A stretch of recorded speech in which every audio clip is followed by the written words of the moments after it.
সুপ্রিয় শিক্ষার্থীরা, আশা করি তোমরা ভালো আছো। আমিও ভালো আছি। আমি পুলক বলা, সহকারী শিক্ষক, SM মডেল সরকারি উচ্চ বিদ্যালয় গোপালগঞ্জের পক্ষ থেকে সবাইকে অনলাইন ক্লাসে স্বাগত জানাচ্ছি। সুপ্রিয় শিক্ষার্থীরা, আজকে আমি তোমাদের সাথে নবম দশম শ্রেণীর হিসাব বিজ্ঞান বইয়ের অষ্টম অধ্যায়ের নকদান বই সংক্রান্ত সমস্যা নিয়ে আলোচনা করব। তোমরা আমার সাথে থাকবে, এই প্রত্যাশায় শুরু করছি আজকের ক্লাস। সবাই বোর্ডের দিকে লক্ষ্য রাখো।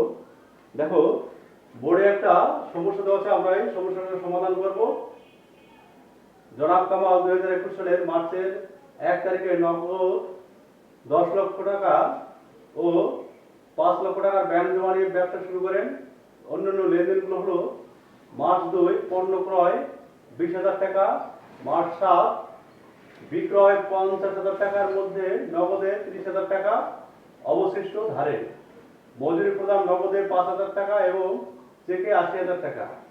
আসবাবপত্র ক্রয় 20,000 টাকা, চেকে ভূমি ক্রয় 50,000 টাকা। 23 তারিখে পুরাতন আসবাবপত্র বিক্রয় 10,000 টাকা। 26 তারিখে কমিশন প্রাপ্তি 7,000 টাকা। 29 তারিখে চেকে বিক্রয় 40,000 টাকা। 31 তারিখে বেতন প্রদান, চেকে 8,000 টাকা, নগদে 10,000 টাকা। করণীয় হচ্ছে, উপযুক্ত লেনদেনের আলোকে জনাব কামালের একখানা নগদ প্রদান জাবেদা বই প্রস্তুত করো। তাহলে সুপ্রিয় শিক্ষার্থীরা, এই তথ্যের আলোকে বা এই মার্চ মাসে যত লেনদেন সংঘটিত হয়েছে, এই লেনদেনগুলোর আলোকে জনাব কামালের একখানা নগদ প্রদান জাবেদা বই প্রস্তুত করতে হবে। আমরা এখন সেই বিবরণটা তৈরি করতেছি। তোমরা সবাই খাতা কলম নাও এবং আমার সাথে করার চেষ্টা করো।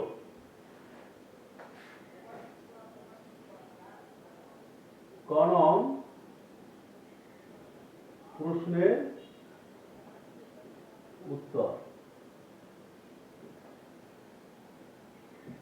জনাব জামালের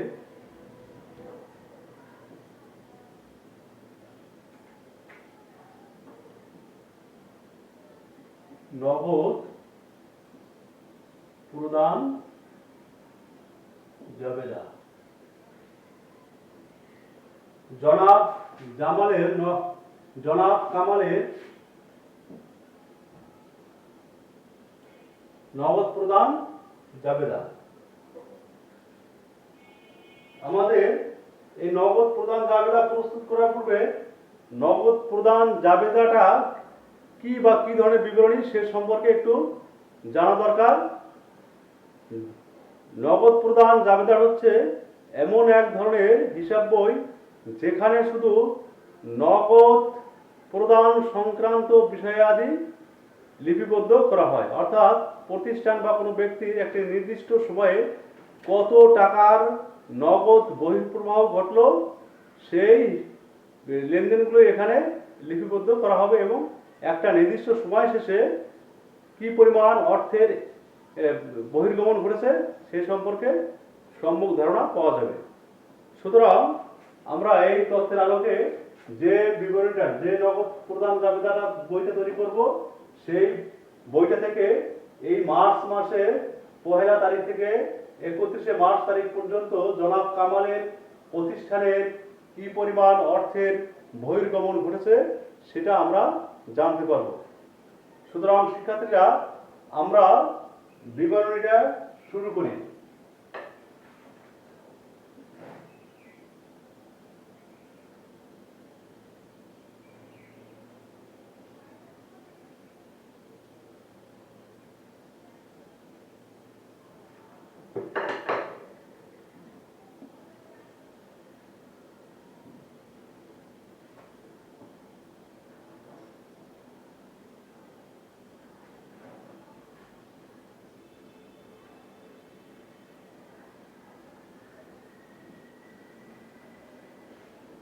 তারিখ, চেক নম্বর,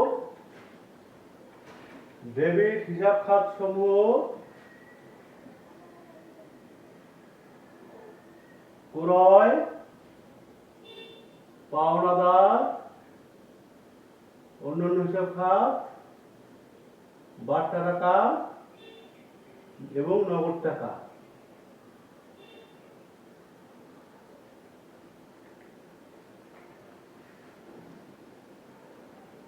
তারিখ, চেক নম্বর, ব্যাংকে কোনো চেকের লেনদেন ঘটলে সেই চেক নম্বর এখানে লেখা হয়। ডেবিট হিসাব খাতসমূহ।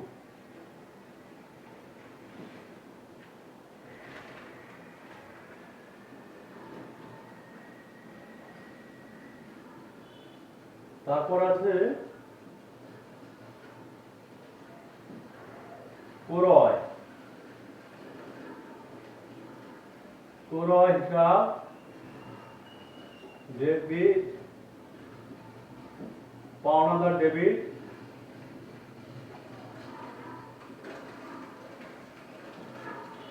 অন্যান্য হিসাব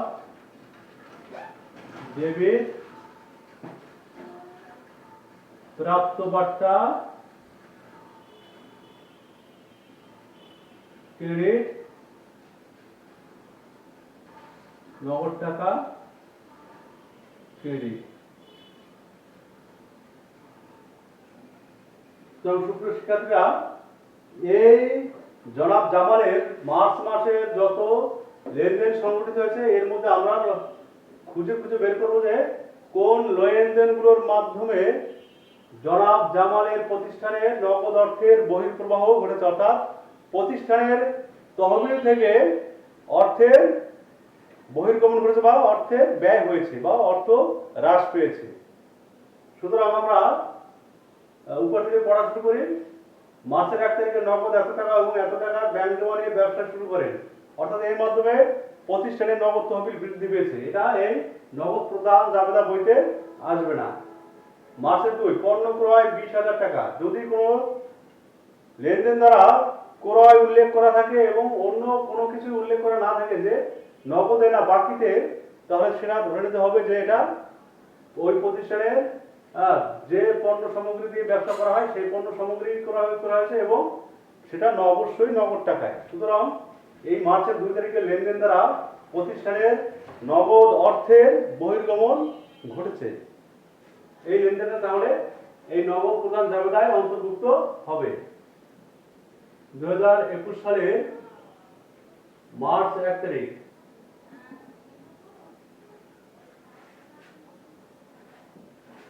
ডেবিট খাত, ক্রয় হিসাব ডেবিট, নগদ হিসাব ক্রেডিট।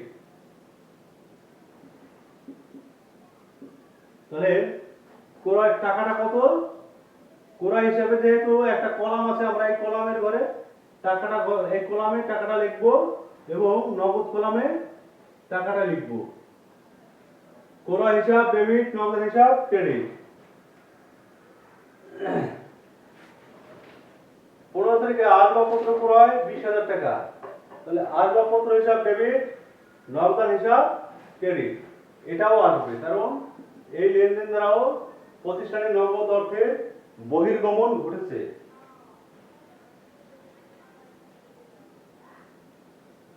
আসবাবপত্র হিসাব ডেবিট, নগদ হিসাব ক্রেডিট, এও 20,000 টাকা।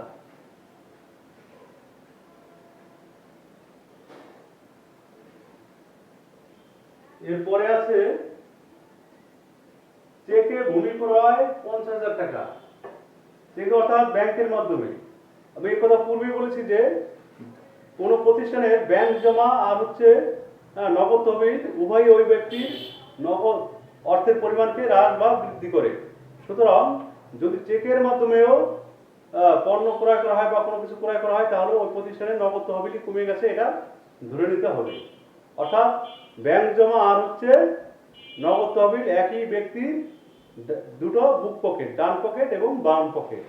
যে পকেট থেকে টাকা কমে যাক না কেন, ওই ব্যক্তির নগদ টাকা কমে যাচ্ছে বা ওই ব্যক্তির নগদ অর্থের তহবিল কমে যাচ্ছে।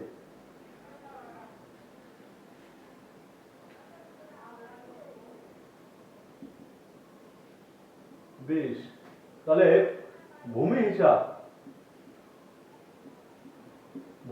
ডেবিট কত টাকা? 50,000 টাকা। আর হচ্ছে নগদান হিসাব ক্রেডিট 50,000 টাকা। এটা ভূমি হিসাবের টাকাটা আমরা অন্য হিসেবে ঘরে বসাবো। এটা আসলে আমরা এই আমরা কত বা ভূমি এগুলো আমরা এদের কোনো কলাম নেই, এগুলোকে আমরা অন্যান্য হিসাবের খাতের ঘরে বসাবো। 20,000 50,000। কারণ এগুলো ক্রয় করা হলেও এগুলো সম্পদ ক্রয় কখনো ক্রয় হিসেবে অন্তর্ভুক্ত হয় না।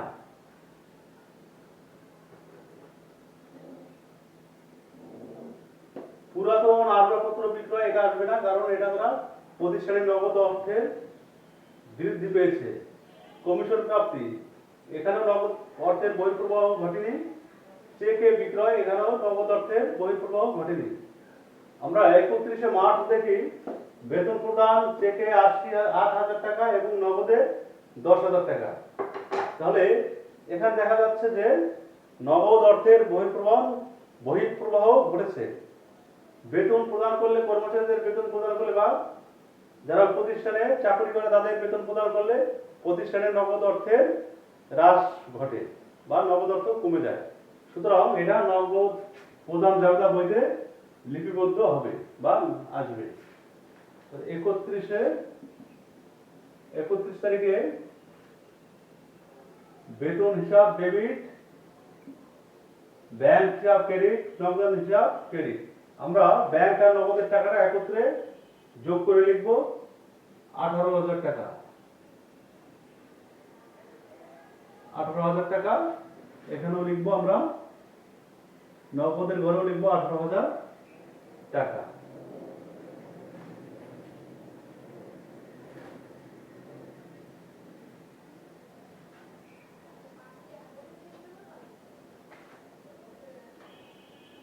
আমরা প্রত্যেকটা কলামের টাকাগুলোকে যোগ করি এবং নিচে বসাই, যোগ করে নিচে নামাই।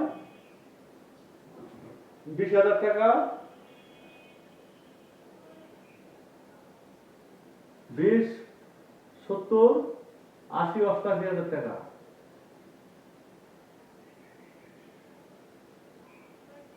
এই কলামে নেই, এই কলামে নীল।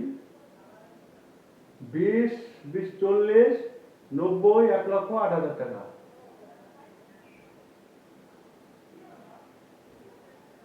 আমরা নিচে দুটো দাগ কেটে হিসাবকে বন্ধ করে দেই।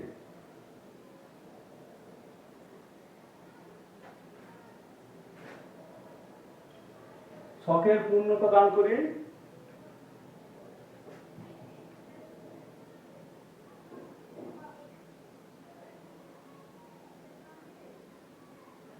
মোট ডেবিট টাকা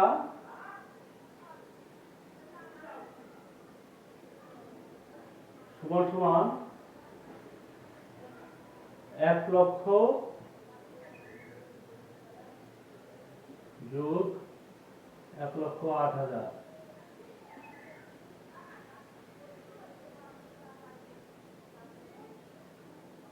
1,08,000 টাকা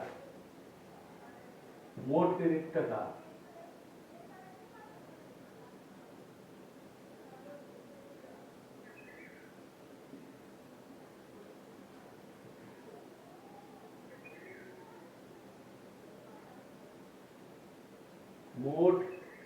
মোট ডেবিট টাকা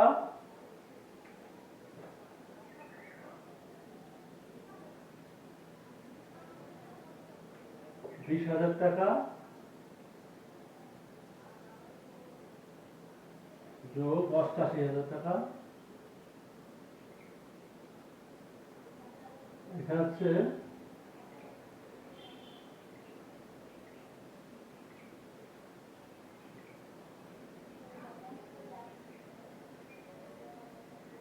1,08,000 টাকা, টোটাল 1,08,000 টাকা।